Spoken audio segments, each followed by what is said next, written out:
Et donc, je vous propose de partager un moment unique avec Luc Mazuel, donc géographe à Vet-Agro supérieur Clermont-Ferrand, avec son regard quelquefois piquant, mordant, acerbe, mais toujours bienveillant vis-à-vis du réseau des offices du tourisme de France. Merci Luc, la parole est à toi. Merci Frédéric. Merci les fidèles. Bon, ceci dit, je compte sur vous et surtout sur OTF pour diffuser, parce que vous savez, c'est toujours assez écrit, et donc ça se lit aussi bien que ça s'écoute, j'espère. Et donc, vous relayerez les uns les autres. Je le posterai aussi sur LinkedIn et il sera présent sur le site de votre fédération. Donc merci. Je voudrais remercier aussi une personne qui n'est pas là, qui est en face, qui est dans le manège, qui est dans le petit bocal à l'entrée, qui s'appelle Pascaleux. Et Pascaleux, elle m'a imprimé ce texte et elle a commencé une correction. Et puis on est parti à discuter. J'aurais pu passer la matinée. On était parti dans le Colorado. On a fait des choses formidables. discuter. Mais je voulais absolument être là pour la présentation de Christian Dior et je n'ai pas regretté. Alors, avant de débuter la chronique proprement dite et d'aller sur le fond, je dois faire une confession et vous allez voir que le mot est sciemment choisi. Hier matin, j'ai été un petit peu lâche, ça ne m'inspirait pas trop les débats. Je vous ai laissé dans les arcanes des conventions collectives, des formes juridiques, etc. Et j'ai mis mes pas dans ceux du promeneur solitaire. Je suis monté à l'ermitage de Jean-Jacques Rousseau, aux Charmettes, sur les hauteurs de la ville, là juste au-dessus. Et cette escapade, vous l'allez voir, outre le bonheur qu'elle m'a causé, elle ne fut pas inutile pour cette conclusion que je vais proposer à vos journées. Premier constat que j'ai pu faire, c'est que le jeune Jean-Jacques avait des mollets bien solides, parce que ça grimpe fort. Le second est que tous les sens en ont été sollicités, et qu'une véritable défragmentation temporelle m'a touché, et bien au-delà de ce que pourrait faire la réalité augmentée. Et il m'a suffi simplement de respirer, un peu le souffle coupé, mais de respirer, d'écouter. Et sur ce chemin des Charmettes, je me suis mis en disposition non seulement de retrouvance de mes propres sens, mais d'accueil aux mots et aux pensées de l'homme illustre, dont le doux fantôme semble vous précéder à chaque pas. Il n'était pas encore l'homme aigri qu'il deviendra, et pourchassé et maudit. Il était un jeune homme va-nu-pied pratiquement venant de sa Genève natale. Cela sentait donc la suite cheminée, le parfum des coins suris, le fumier d'une étable, le figuier fatigué, les champignons aussi, mais je n'avais pas trop le temps. Il y avait les trilles des oiseaux, les propos des geais et la frénésie des abeilles qui accompagnaient la marche. C'était magnifique, il faisait très beau. Et je peux même y ajouter, et c'est la vérité, le toucher d'un chien de berger très affectueux.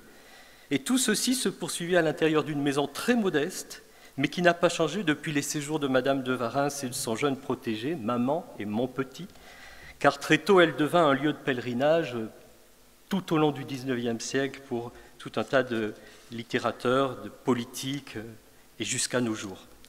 Donc peinture murale vieillie, papier peint étonnant, lits modestes, meubles élégants, comme seul d'ailleurs le XVIIIe siècle français en conçut. Et puis dans l'audioguide, les mots de Jean-Jacques vieillissant, concentrant presque sa vie entière à l'expérience des Charmettes, des premiers émois pour la littérature, pour la nature évidemment, pour la musique, pour le sexe. Ma vie y a été aussi simple que douce. Que pourrions-nous aspirer d'autre à dire que cela, ma vie, a été simple et douce? Et que pourrions-nous aspirer d'autre à, comme lui, résumer la vie dans l'émotion d'un symbole? Alors vous le savez, pour Marcel Proust, ce fut la Madeleine. Et bien pour Rousseau, ici, dans cette ville de Chambéry, c'est la petite pervenche bleue des Charmettes, mais j'y reviendrai à la fin. Alors, mesdames, messieurs, chers amis d'OTF, cher président, cher Christophe, cher Yannick, une dernière fois peut-être, et chers amis des offices de tourisme et de leurs partenaires, c'est un grand privilège que vous m'accordez depuis l'édition de votre congrès national en 2013 à Clermont-Ferrand, chez moi, celui de pouvoir suivre votre mutation sur la durée, à la fois de façon intime, comme l'impose la connaissance aiguë d'un organisme vivant, mais aussi de façon distanciée, comme l'impose le besoin d'objectivité, ce que j'essaye de respecter. De fait, ce que vous donnez à voir depuis 5 ans, et qui durera sûrement autant encore, ressemble à beaucoup d'égards, bien qu'avec spécificité, à quoi sont confrontées aujourd'hui beaucoup d'autres organisations humaines dans beaucoup d'autres domaines d'action économique et institutionnelle. Car ce vaste tuilage qui bouleverse les économies, les sociétés, les territoires, nous y assistons tous, nous le subissons parfois, il faut bien le reconnaître, nous nous en enthousiasmons aussi avec ce sentiment d'être pris dans une grande tectonique générale, comme rarement dans l'histoire les civilisations en ont connu, et c'est bien là que tout s'enracine. On a ce grand chamboule-tout technologique, aboutissement absolu de l'échelle planétaire en instantanéité, le grand mikado financier et marchand, on y reviendra, les mouvements rapides des tendances sociétales, on y reviendra également, la réflexion accélérée et cruciale sur la place de l'homme dans cette transition et sa capacité à en rester quand même l'ordonnateur. Oui, il ne s'agit pas seulement de vous ici, en la circonstance. Il ne s'agit pas de nous, de nos emplois précis, de nos méthodes professionnelles, de nos pays respectifs, de nos modes de vie y afférents encore, mais bien d'une remise en cause très complexe, qui de fait touche à chaque parcelle de notre temps et de nos comportements, et par là même à tant de situations, à tant de modèles de référence que nous quittons ostensiblement pour d'autres. Les bouleversements sont toujours appréhendés, ils donnent un vertige quelquefois, on en a eu parlé dans des éditions précédentes, mais ils sont aussi le moteur du mondain. Le mondain, selon le mot de Voltaire, vous voyez, nous passons de Rousseau à son ennemi, son meilleur contradicteur, Voltaire, non pas l'homme mondain au sens du snobisme, même si à certains égards Voltaire le fut beaucoup, mais le mondain au sens qu'il veut avancer avec le monde. On dirait aujourd'hui l'homme global, l'homme ouvert, l'homme qui découvre, qui affûte sa connaissance par celle des autres et réciproquement. Et si le progrès a pu conduire au pire depuis l'âge des Lumières, y compris pour le tourisme, massification, pollution, atteinte aux populations, nous entrevoyons malgré tout, grâce au partage d'expériences, grâce à notre curiosité amplifiée, nous entrevoyons cette extension des connaissances, dans cette extension des connaissances, les prémices d'un faire autrement qui devrait nous motiver tous énormément, malgré les doutes. Alors pourquoi les offices de tourisme échapperaient-ils, ceux de France, peut-être même d'ailleurs, à cette réflexion sur le grand tuilage et ses conséquences contradictoires? Et donc vous, chacun de vous, moi-même, serions-nous donc plus vulnérables à cette grande mutation que l'ouvrier de Whirlpool ou le producteur d'abricots de l'Ardèche, dont le suicide au cœur de l'été rappelle que ce vaste tremblement a des conséquences jusqu'au cœur des hommes, bien plus insidieusement qu'à celui des ordinateurs ou des organigrammes, des matrices, des process, etc. À tous ces changements qui nous font passer du monde d'hier au monde de demain, l'on peut répondre effectivement par le doute, parfois par la peur, par le découragement, la fuite et le repli. Sauf que, je le répète, beaucoup de signes nous parviennent qui laissent voir que toutes ces mutations ne sont pas systématiquement sombres, n'annoncent pas forcément une prédominance de la machine et du chiffre, et pas inéluctablement un monde de Big Brother dont les géants du net finiraient par faire leur meilleur monde, celui d'une uniformisation planétaire, du prêt à acheter touristique. Nombre de ces mutations récentes et en cours signifient, en parallèle, voire en opposition à ce monde-là, celui des GAFA, d'autres façons de faire, de consommer, de travailler, d'habiter, de se divertir, d'autres façons d'être, avec des grosses majuscules. La nouvelle économie, les nouvelles tendances sociétales, les nouvelles formes collaboratives, les nouvelles formes créatives disent cela. Certes, c'est long et c'est confus. C'est récupéré parfois par les opportunistes du système qui greenwash, qui slowwash, mais c'est vivant, c'est bouillonnant, c'est en train d'exister et de changer certains aspects de nos vies quotidiennes. Même si les menaces ne sont pas à sous-considérer, beaucoup de ces projets, sans forcément nier la dimension globale du monde à venir, naissent et se développent souvent dans les micro-échelles territoriales, parfois au sein des micro-sociétés d'habitants, qui reprennent en main leur univers de travail, de lien social, de pratiques citoyennes, redonnant la valeur du quartier, de la rue, du village. Et ceci, c'est quoi? Eh bien, c'est votre échelle d'action, les offices de tourisme. Et c'est ainsi, dans une préparation au changement, que des moments d'échange comme ceux que vous avez entre vous doivent induire la création d'alternatives, la meilleure utilisation des moyens pour proposer de vivre le tourisme autrement. Ce n'est pas aller à l'inverse de la détermination d'échelles pertinentes de destination, qui nécessairement vont tabler sur des délimitations régionales, voire nationales, voire même continentales, dans un contexte d'offres et de concurrence mondiale, mais une responsabilité forte, puissante, nouvelle, redonne à l'échelon du territoire local une responsabilité qu'on aurait pu penser lui échapper, tant il est vrai que la dispersion, façon puzzle, avait été tellement déplacée et improductive que vous n'en êtes d'ailleurs pas toujours sorti ici ou là, dans toutes les petites structures jalousement gardées par certains. Changer dans le travail, dans la structure, dans les territoires, changer dans l'appréhension que l'on a des loisirs, des vacances, de la culture, de la communication, cela paraît un challenge considérable. Et c'en est un, car le tourisme est infiniment transversal, on le dit chaque fois, nous le savons bien, il est une activité de croisement, et donc il oblige à démultiplier les questionnements et les positionnements, à élargir toujours davantage le cercle des partenariats et des compétences. Comme à chacun de vos rendez-vous, on voit bien qu'il en va de capacités techniques, de moyens financiers, d'organisation commerciale, juridique, de gouvernance, mais j'y ajoute une dimension supplémentaire qui serait une possibilité de s'accorder à toutes les échelles du secteur le temps de l'innovation, donc de la créativité, celui des idées neuves, ce que révèlent les travaux de votre commission prospective conduite par Jean-Luc. Car à trop contraindre les structures sur le besoin de faire des économies, celui de réussir des fusions, celui de blinder les formes juridiques ou celui de courir après les formes de concurrence, on ne laisse plus suffisamment la part de réflexion distanciée sur les enjeux déjà posés depuis de longues années dans ce même cadre et dans d'autres, et que l'on peut résumer par une intention globale, inventer, ou plutôt réinventer un tourisme à la française, celui des gens et des territoires, de façon plus intégrée, plus durable et différenciante.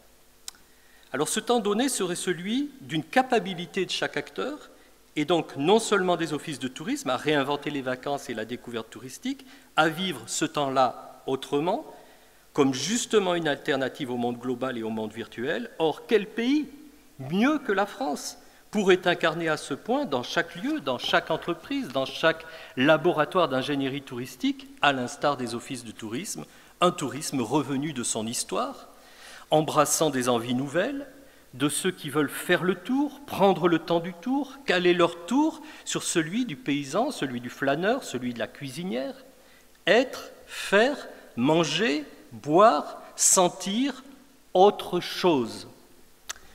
Ce n'est pas du nombrilisme franchouillard que de le dire. Très peu de pays ont le relief philosophique, humain, culturel, ont la diversité géographique, les capacités matérielles et intellectuelles pour incarner ce que les visiteurs du monde vont vouloir, à terme, retrouver, qui leur offrira l'échappatoire, la déconnexion, le libre arbitre, la créativité retrouvée dans le réel, de tous leurs sens en éveil. Lors de l'accompagnement du cluster des grandes villes d'Atout France, j'en suis venu, après le croisement des travaux des participants, à retenir un mot fort, abstrait, compliqué peut-être, c'est l'esprit. Et c'est la lumière, au sens de l'esprit, la lumière au sens de l'esprit, esprit des lumières. Il y a dans la France, celle des villes, des champs, des côtes, de la montagne, tout à la fois la culture, le raffinement, nous l'avons vu dans les interventions précédentes, l'art de vivre, mais il y a aussi quelque chose de plus indéfinissable qu'il faut porter, et c'est l'esprit, qui ne se trouve que dans une recherche du temps partagé, du temps juste, qui se goûte dans une passion très spécifique, à chaque rencontre de terre et d'hommes en général, de femmes et d'hommes. Oui, d'autres pays possèdent bien des atouts, parfois proches, mais celui qui parviendrait à se donner le temps et les moyens de redéfinir toute son offre, sans naïveté ni égocentrisme, c'est le nôtre. Et en particulier par votre interface, les offices de tourisme.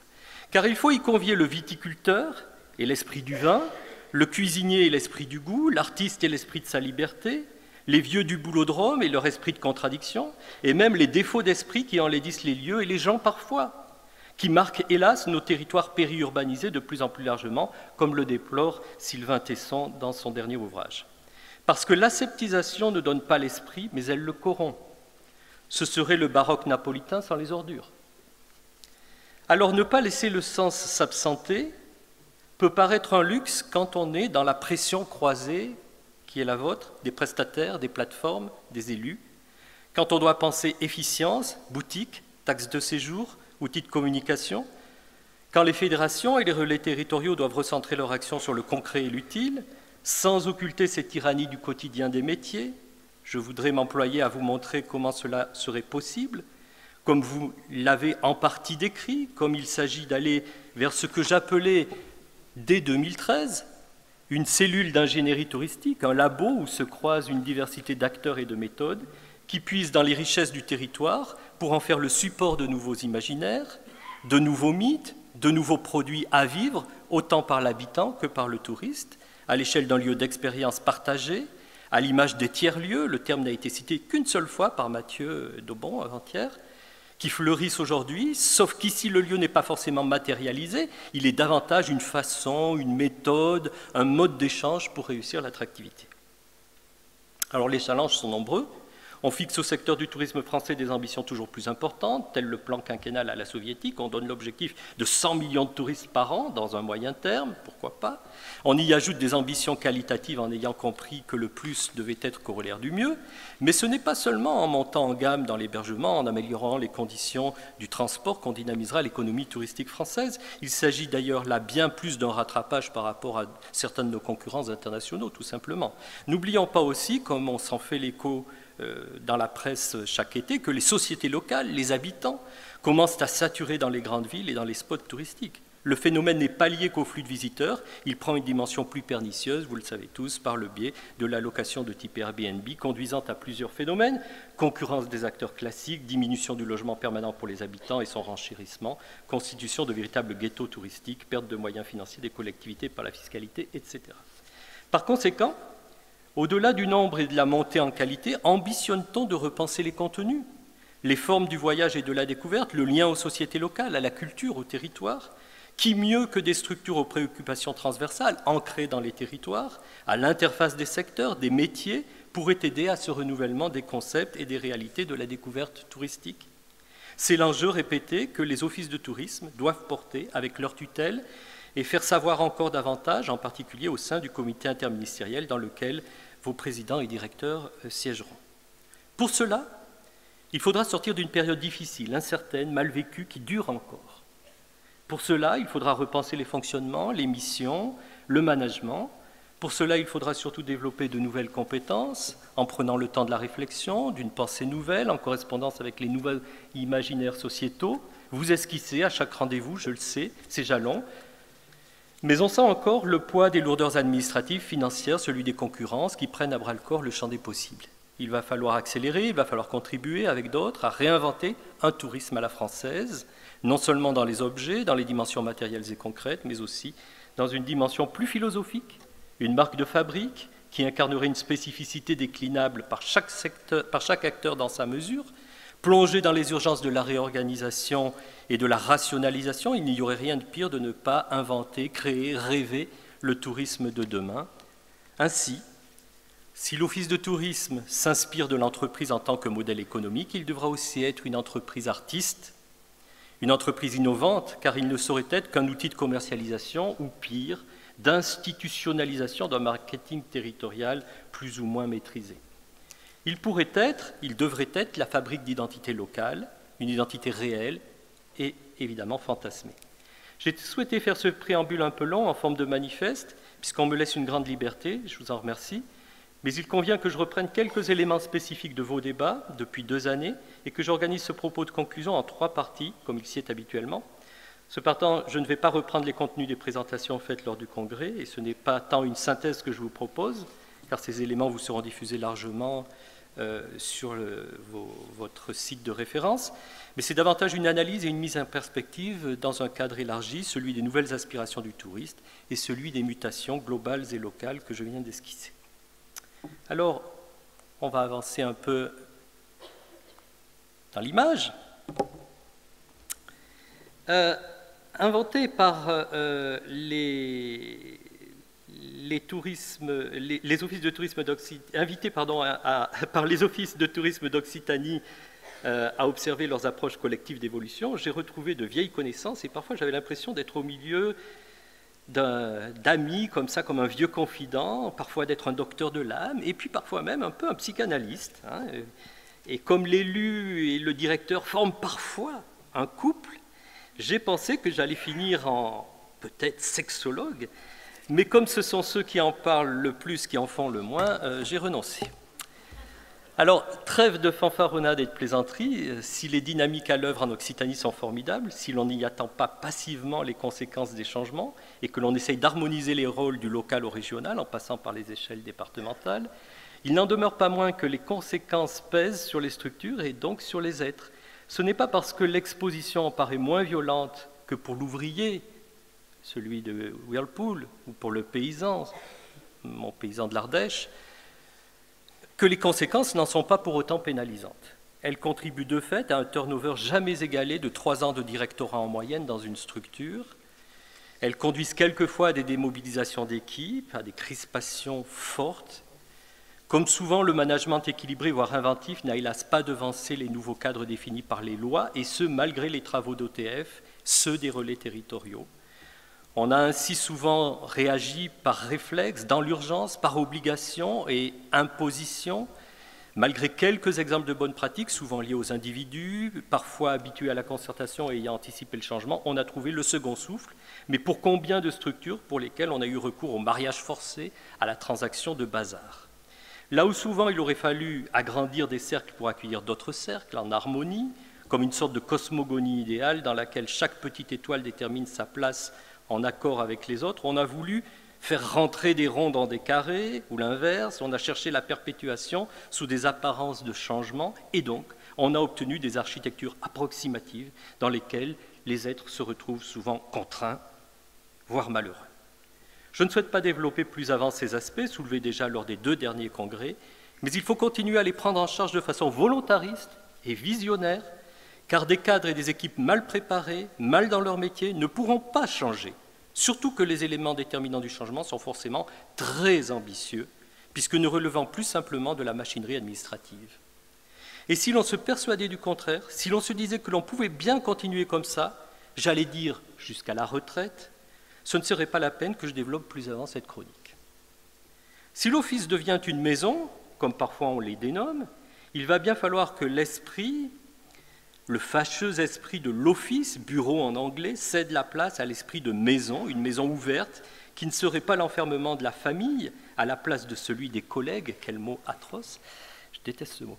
D'ailleurs, c'est le mot occitan que je privilégierais. D'ailleurs, et on le comprendra, l'ustal, qui, au contraire de l'étymologie latine, n'enferme pas dans la signification de demeurer, de rester, laquelle fige le lieu et ses occupants, mais donc l'hostal, qui est à la fois ce lieu de vie de la famille, mais aussi, comme l'indique bien le vocable, celui où l'on accueille, celui où l'on reçoit. C'est très différent. Alors, pour poursuivre, je vous propose d'imaginer ce passage d'une entreprise stratège par une entreprise artiste et réciproquement, une sorte de mix. Une grande part du nouveau registre sémantique des collectivités publiques puise largement aujourd'hui dans celui des organisations productrices et commerciales du secteur privé. Et au-delà de la nécessité exprimée d'efficience, d'autonomie financière, de rentabilité, aucune entreprise actuelle, même de taille modeste, ne peut se permettre de rester sourde aux innovations. Si le plus souvent elles sont d'ordre technico-scientifique et parfois portées par des stimuli externes à l'entreprise, l'idéal demeure d'une part de l'énergie humaine et du financement qui favorise une créativité en interne. Des croquis de l'artisan jusqu'au service R&D, réserver du temps et des moyens à l'émergence et à l'incubation des idées, tel est le facteur clé qu'il faudrait enclencher, non pas après les remises à plat fonctionnelles, mais en même temps. Pour tout dire, il le faudrait d'ailleurs, ou il aurait d'ailleurs fallu le faire avant les réformes imposées. C'est ce qu'en politique on pourrait énoncer comme donner le cap, Certes, il faut faire les comptes, tenir les comptes, établir les équilibres, manager des marges de manœuvre, encourager des initiatives, répondre à des enjeux d'immédiateté, voire d'urgence.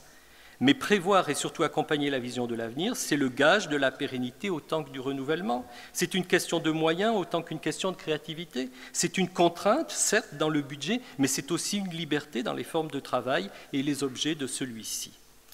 Dans le promontoire des songes, Victor Hugo appelle à faire sa vie comme on fait son rêve et d'être de plein pied avec l'horizon extra-humain. S'il est un domaine qui appelle cette prédisposition, c'est bien celui qui caractérise la découverte, le temps du séjour, un temps qui échappe au quotidien, à la routine, qui doit nous permettre une déconnexion, comme le rêve l'autorise. Et si ceux qui en sont les passeurs, c'est-à-dire vous-même, n'arrivez pas à en tracer les nouveaux chemins, ils ne pourront être que des suiveurs d'autres marchands du temple, parmi d'autres marchands du temple qui pullulent sur le net. Cette thérapeutique de la créativité a là un double sens. Elle devrait permettre à l'équipe des respirations, des motivations, des ressourcements, des ambitions. Elle devrait permettre aux visiteurs d'expérimenter cette vision, de changer ses habitudes, de vivre autre chose qui aura été inventé dans l'échange, le partage. Vous en avez déjà de beaux exemples en illustration dans votre réseau et vous en trouverez d'autres, y compris dans d'autres secteurs d'activité. Vacances inspirées, moments co-construits, passages inédits. On peut dénommer dans le slogan publicitaire ces nouveaux modes, mais sans s'assurer qu'ils aient été conçus d'une façon nouvelle et durable. Et ça pourrait être donc pire que tout, une supercherie fatale pour la destination et que parfois révèlent les montages un peu trop factices de partenariat. Attention à ne pas viser que le slogan, que la belle image, le one-shot d'un partenariat. L'entreprise artiste ne saurait donc être bornée par les murs d'un office de tourisme. Elle s'incarne dans une géométrie variable qui inclut, cela a déjà été dit ici, l'habitant, l'acteur économique, politique, social, de tous horizons. Ce challenge est considérable et demande d'autres façons de penser le développement des territoires. Cela compris, des méthodes émergent petit à petit, vous le savez bien, elles accordent une grande part à des outils comme les jeux sérieux, les jeux de rôle, les moments créatifs, danse, théâtre, arts plastiques, le recours à des professionnels, de la méditation. C'est déroutant parfois, il peut y avoir là aussi des marchands de sable. Cela suppose des lieux adaptés, différents de ceux que nous connaissons, ouverts, perméables, non plus tant fonctionnels et normatifs, mais familiers comme un logis, et alternatifs aussi, afin de provoquer des changements dans le management du quotidien. C'est un ensemble complet qui allie la recherche du beau, celle du confortable, autant que celle du troublant, voire celle de l'inhabituel. Ce tiers-lieu croise la galerie d'art, l'espace de relaxation, le salon de lecture, le marché bio, le mur d'expression libre. Il peut aussi bien être itinérant, à la ferme, dans l'usine, sous les pommiers, sur la plage. Dans toutes nos institutions, on mesure bien la gageure que représente la simple suggestion de ce que je viens de faire et de ces formes nouvelles de travailler. J'en suis la victime dans mon propre métier d'enseignant-chercheur, où je n'arrive pas à sortir de la salle d'amphi. Et pourtant, on a su dépasser chez vous, en partie, le temps du guichet. Quand même, pas toujours, on l'a vu. On a su renoncer à des éléments fondateurs comme les centrales de réservation, on a su reprendre tout ou partie des formes organisationnelles et financières. Très bien, les indispensables mutations existent et demandent à aller au-delà, mais peut-être justement vers de nouveaux imaginaires. Je ne vois absolument plus où j'en suis. Ah oui, oh là. Oui, par là, oui, ça devrait aller. Voilà, on y est, vers de nouveaux imaginaires. La prospective pourrait apparaître comme une abstraction, ne serait-ce que parce qu'il s'agit aussi d'imaginer la vie d'une génération qui n'existe pas encore. Même, on l'a vu d'ailleurs dans les exercices proposés par la commission ad hoc. Même se référant à des méthodologies éprouvées, elle ne peut s'abstraire d'éléments susceptibles d'en contrarier totalement les enjeux et les formes proactives, et cela nous perturbe.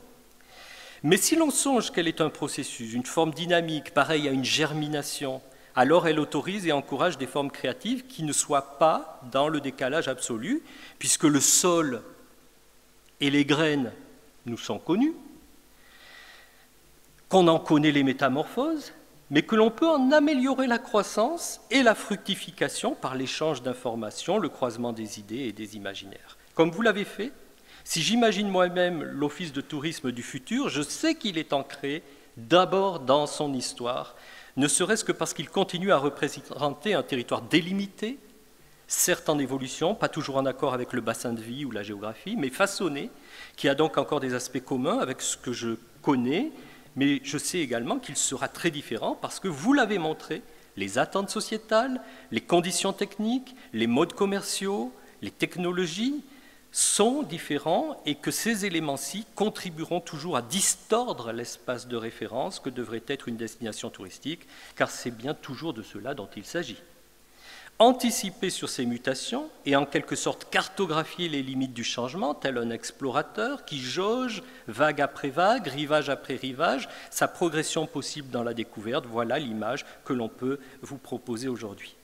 Au-delà des apports de la commission prospective managée par Jean-Luc et Mathieu, qui arrivent à donner des visions à la fois nouvelles mais réalistes de ce que vous pourriez viser comme objectif, il m'appartient peut-être de situer ces objets neufs, ces réinventions de vous-même dans un contexte élargi, et vous allez voir que vous pouvez occuper un interface passionnant dans la recomposition territoriale qui est en cours dans notre pays. Et en fait, vous pourriez être finalement au cœur de ce que j'appellerais des écoterritoires. Au-delà de la nouvelle donne des lois, des statuts, des configurations administratives, des formes juridiques, au-delà des nouveaux enjeux économiques et financiers, comment donner vie à un nouveau projet d'office de tourisme et par là même redéfinir à tous les échelons territoriaux les enjeux d'une politique publique des destinations. Il ne s'agit au fond rien moins que de cela, c'est énorme, pour sortir de décennies de doublonnage, excusez-moi de le dire, de décennies de rente. À l'image de ces charges que l'on concédait dans les anciens régimes, une révolution des paradigmes de l'action vaut dans notre domaine comme dans d'autres. Ce n'est pas tant d'en chercher des aspects techniques, fonctionnels, immédiats, ça, ok, très bien, parfait, qui pourraient s'avérer de énième bricolage parfois, des rafistolages prompts à satisfaire ici les tenants d'un service public qui ne se justifie plus, comme celui de la santé ou de l'éducation, pas plus que ceux du libéralisme outrancier qui transformerait chacun de vous en boutiquier, en terroir-caisse. Nous l'avions déjà esquissé il y a 4 ans, et cela est certes une ambition complexe qui prend des années. Il s'agit de concevoir tout ensemble les nouveaux territoires d'attractivité, de projets, du faire et du vivre autrement. On peut esquisser sans utopie excessive les contours de nouveaux territoires de développement local compatibles avec la notion de destination touristique. Ceci dit, plutôt que des contours qui renvoient à l'idée de bornage, il conviendrait de parler ici de formes souples, de géométrie variable, dans laquelle on poserait les bases de la multisectorialité, d'une conception quasi métabolique des territoires, d'une synergie en biotope des sociétés locales, d'une recherche du mieux, davantage que d'une recherche du plus. C'est ce concept d'éco-territorialité que je propose, que je développe dans mon travail avec mes étudiants, dans mes approches plus personnelles, mais il peut prendre d'autres dénominations que l'on peut avancer, que vous pouvez créer tout à loisir. Et donc, ce tout ensemble, ce n'est plus tant le tourisme qui est le seul objet d'une politique de communication et de vente, c'est le corps, territoire, société d'échelle variable qui devient objet de l'attention croisée pour devenir espace de vivre mieux, car que vaut l'activité touristique dans une ville où l'on habiterait mal, dans une campagne où on serait mal soigné, dans un littoral menacé par les effluents, dans un monde sans culture, dans une vie sans emploi? Une vision globale, une vision fondue et tendue vers l'émergence d'un éco-territoire au sens de l'écosystème dans lequel tout interagit au service de chaque élément. Eh bien, voici en quelque sorte un rôle que je vous propose, à vos côtés, d'imaginer, et avec vos partenaires, bien sûr, de tous les secteurs, tous les acteurs, et en premier lieu, l'habitant. On dira, mais quelle usine à gaz? Sauf que vous savez bien qu'avec la dématérialisation, avec le travail en réseau, avec le travail en projet, ces ambitions, parfois, deviennent tout à fait accessibles. Vient donc le temps d'être encore plus dans l'intégration, de décloisonner, de vivre un marketing du territoire, parce que le territoire sera mieux géré, mieux partagé, plus solidaire, plus économe, plus préservé, plus inventif, hors du vase clos de la filière, de la verticalité sectorielle, Même les chambres consulaires, dont vous avez rappelé, avec parfois un peu de vacheté, la frilosité, sont et seront conduites à de tels décloisonnements. J'en donnerai comme exemple le travail conduit par le département de l'Aveyron autour du tourisme expérientiel, lié aux productions locales de qualité, de l'artisanat, de l'industrie, de l'agriculture. Je citerai aussi, cher département du Gers, j'ai des actions comme ça, vous voyez, Aveyron, Gers, Lot, petit domaine. Puis j'aurais pu parler de mon Cantal, mais là, c'est marrant, nul n'est prophète en son pays, voyez-vous. Donc je continue avec les Occitans du plus sud, et c'est très bien comme ça. Mais voyez, c'est ce qu'on a fait aussi dans le Gers, c'est travailler, c'est du tourisme, mais ce n'est pas que du tourisme. Un faisceau connu d'objectifs communs conduit la trame de construction de cette démarche, préservation des ressources, développement durable, évalué et partagé, et la culture, une culture de territoire qui retrouve ses particularités, mais aussi ses envies d'être ici, plutôt que d'être d'ici.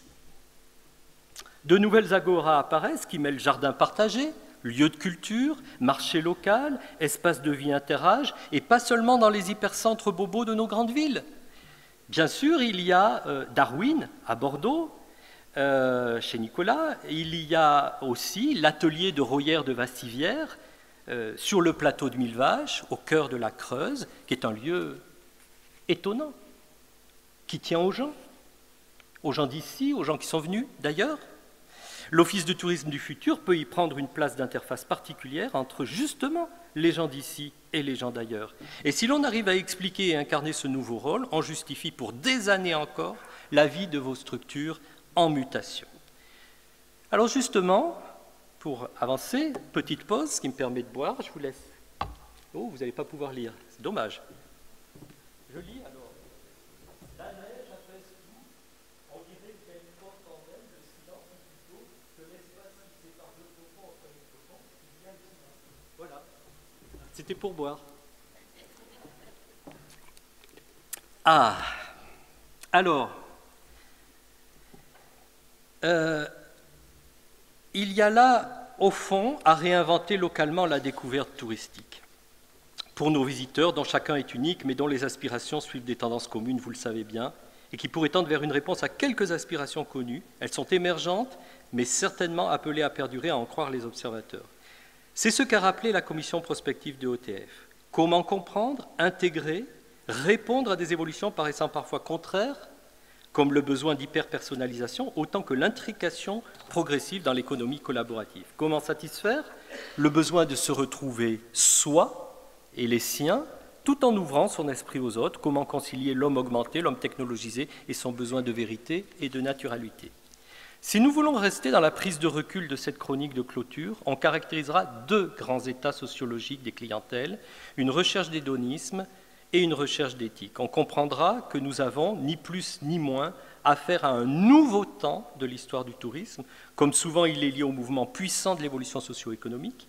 Il débute par des clients éclaireurs, une typologie que l'on résume peut-être un peu trop facilement par le bobo urbain, mais en raison de l'accélération des appropriations, des tendances, numériques, médias, etc., l'extension des phénomènes de consommation, vous le savez bien, est rapide et multiforme.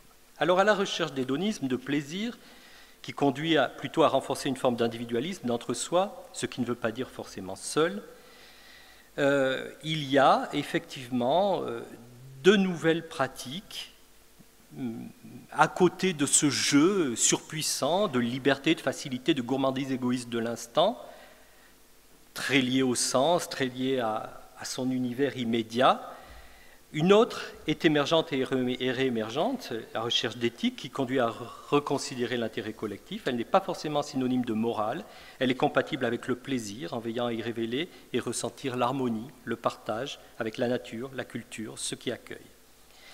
Combiner les deux, être entre slow et soft, n'incarne-t-il pas cette quête à la fois du mieux-être pour soi autant que pour la planète et les autres? On voit bien qu'il ne s'agira donc pas de produire des images, ni même de vendre quelque chose. Il y a un challenge beaucoup plus profond, mobilisant, avec du côté de la demande un désir urgent de plénitude, dont le souvenir nourrit une vie, et du côté de l'offre, un territoire de vie, un écosystème complexe, rendu meilleur, durable, fluide, orchestré, sans jamais en avoir l'air.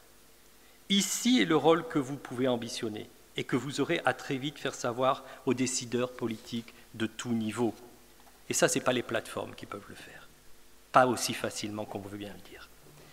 Il ne s'agit pas ici d'occulter, bien au contraire, la part de cette économie marchande, en misant sur certaines des attentes sociétales d'une part et sur les besoins d'ingénierie territoriale d'autre part. Il s'agit, pour vous, de trouver sa place à côté ou avec la révolution marchande qui conduit à la captation des marchés par les grandes plateformes. Il n'y a plus d'innovation ailleurs que dans ces supernovas, s'il n'y a plus d'innovation en dehors de ces supernovas, c'en sera fini de la diversité de l'offre. Face à cette automatisation tentaculaire, y compris laissant croire à des services gratuits par l'aspect surdimensionné de la captation de l'audience, au final, les prestataires, les intuitions et les clients sont ceux qui payent pour une offre en tube, pour des formes qui laissent croire à la diversité, mais qui façonnent des produits reproduits. Alors, derrière des concepts abstraits que nous avons vus, une grande mécanique doit accompagner les aspirations sociologiques. Des incarnations fortes, dont nous avons parlé, ne peuvent être satisfaites que dans un investissement considérable, malgré tout quand même, il faut en être conscient, technique, technologique, qui a été également rappelé dans vos journées. Alors oui, sûrement pour permettre individualisation et partage, sans parasiter les temps de la réservation, mais aussi ceux du séjour, il conviendra d'avoir une veille très fine et spécialisée sur l'évolution des outils, dont les interconnexions et les compatibilités doivent rendre ultra performant le prescripteur dans une quasi-invisibilité, une fluidité absolue. Le risque est réel dans cette appréciation de la révolution technologique, puisque les GAFA semblent bien devoir tout contrôler en la matière. Mais rien n'est donné pour acquis. J'en veux pour preuve les hésitations sur la forme et le modèle économique que révèle l'actualité de Twitter, ou encore cet article paru dans le Huffington Post le 26 septembre dernier, tout frais, qui prédit la mort des réseaux sociaux tels que nous les connaissons. De fait, l'individualisme pourrait gagner la partie, fini les pseudos, amis du bout du monde et le nombre, retour aux relations réelles et choisies, aux affinités électives, ce qui est déjà un lourd challenge à l'échelle d'une seule vie, alors encore plus à l'échelle du temps touristique. Alors, quelle solution s'offre alors? Et je vais arriver à la presque conclusion. Eh bien, je pense, et particulièrement pour vous qui êtes au premier rang de l'activité touristique, c'est de réapprendre à créer. C'est un challenge posé à chacun dans un monde plateformisé, en construction, qui a tout du Big Brother, et dans lequel les algorithmes vont nous envelopper comme une seconde peau, dans lequel nos murs, nos vêtements, nos propres champs de vision pourront à tout moment, et sur des supports de nos propres vies sans frontières, être dans l'intime autant que dans le dehors. Mais c'est peut-être, répétons-le, la chance inouïe du local, du petit, du simple, du direct, par contre-pied et par nécessité, de proposer autre chose, autrement. La demande touristique, elle n'échappera pas à ça, et vous l'avez déjà en grande partie compris. En ce sens, il faut bien que je dise que je n'ai pas totalement adhéré à la présentation des jeunes start-upers de Hackiani. Il faut se méfier de l'incandescence de la nouveauté, et un beau PowerPoint ne fait pas une démonstration. Donner aujourd'hui en exemple les aménagements des agences, le mot a été donné une dizaine de fois, de Google ou d'Orange, est déjà has-been. Puisque réutilisé à l'envi en tant de lieu d'accueil de clients et de travailleurs dans le monde entier. Mademoiselle Chanel a toujours dit, pour faire écho à Monsieur Dior, Mademoiselle Chanel, c'était pas très copain, a toujours dit qu'il n'y avait rien de plus démodé que la mode. Ce qu'il faudrait ici plus qu'ailleurs, car il s'agit de l'esprit des lieux, celui du territoire, et non pas celui de la boîte office de tourisme, c'est utiliser les moyens merveilleux du numérique, mais dans la mise en perspective du temps long, non pas dans l'écume du temps, à travers de belles images lisses, mais dans le temps de l'histoire, donc paradoxalement de l'intemporalité, donc dans celui de l'universalité. Comme le groupe Prospective... je peux anticiper. Comme le groupe Prospective va continuer à travailler, je me permets de l'encourager à explorer, certes, l'évolution des lieux physiques, des moyens techniques, des formes spécifiques des métiers, mais je l'encourage aussi à permettre que les offices de tourisme, dans la configuration participative du développement territorial que nous avons rappelé, soient conduits à penser aussi aux évolutions profondes des territoires, car ils devront eux aussi anticiper, par exemple, le changement climatique, ils devront penser une station sans neige, une station sans plage, un vignoble sans vignoble, sans forcément vouloir être dans l'évitement en cherchant les alternatives. On verra alors réapparaître les complémentarités territoriales, qui sait, on verra et dévoilera les nouveaux possibles sans les attendre. Cette ambition étant posée, nous avons vu dans vos travaux, et j'ai essayé d'expliquer, comment pareil challenge s'appréhende si on le ramène à votre action professionnelle. Nombre d'entre vous ont commencé cette mutation. Il s'agit autant de partager le constat et le projet avec les partenaires directs que de prospecter au-delà des classiques prestataires touristiques vers les autres acteurs du territoire, que de co-construire la démarche avec les plus réceptifs des habitants. Tout cela, vous savez et pouvez le faire. Mais cela ne suffit pas encore. Pour créer de nouveaux imaginaires, pour soi et donc pour le visiteur, il faut se former, s'informer bien sûr, mais surtout il conviendrait de réapprendre à créer. Parce que beaucoup ne savent plus, parce qu'on nous l'a en partie interdit dans nos formations, parce qu'on y a privilégié le management, le marketing, la stratégie, la maîtrise de la communication, mais bien plus par l'angle des techniques que par celui de l'intuition, du ressenti, du lâcher-prise, de la sensibilité, de l'art. À cela, il faut de l'expertise aussi, il faut de l'illustration, en vivant, en direct. Il faut expérimenter la nouveauté, s'en approprier les ressorts afin de la transposer dans son espace, à sa culture, à ses partenaires, et parfois de les dépasser par une audace, une opportunité, une rencontre.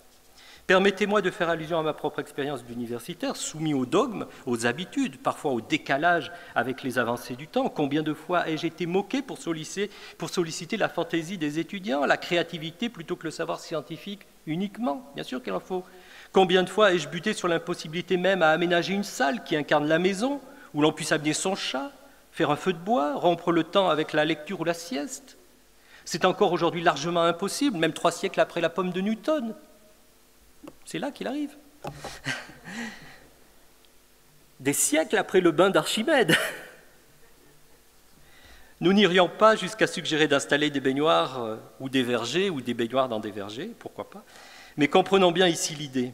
Comment pouvons-nous changer l'approche de la transmission, du savoir, des contenus scientifiques, si l'on reproduit ad vitam, jusque dans les lieux mêmes et dans leurs supports, les scènes figées de l'académisme? De fait, si je reviens à vous, et pour terminer, comment envisager alors qu'une population permanente et une population visitante puissent vivre en harmonie des lieux, des usages, des modes de découverte stérilisés, vitrifiés, ou seulement soumis au changement dévorant de la modernité, du numérique, de l'intelligence artificielle, dont il ne s'agit pas de se passer, mais qui n'est pas la source de toute innovation. Baudelaire voyait déjà la fin du monde dans la copulation de l'homme et de la machine, de la révolution industrielle, qui enlaidissait, qui avilissait. Aujourd'hui, bien d'autres, avec moins de talent, illustrent ces dérives, ces pollutions, ces triomphes de la médiocrité et de la perversion.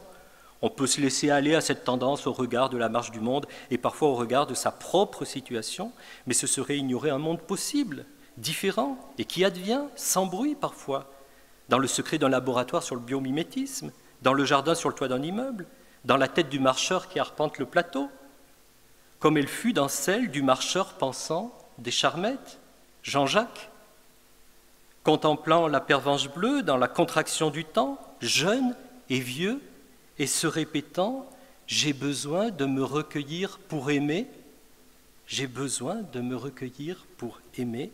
J'oserais vous dire qu'il faut revenir dans la disposition de l'enfant, du dessin qu'il s'apprête à tracer sur une page blanche, contemplateur, rêveur.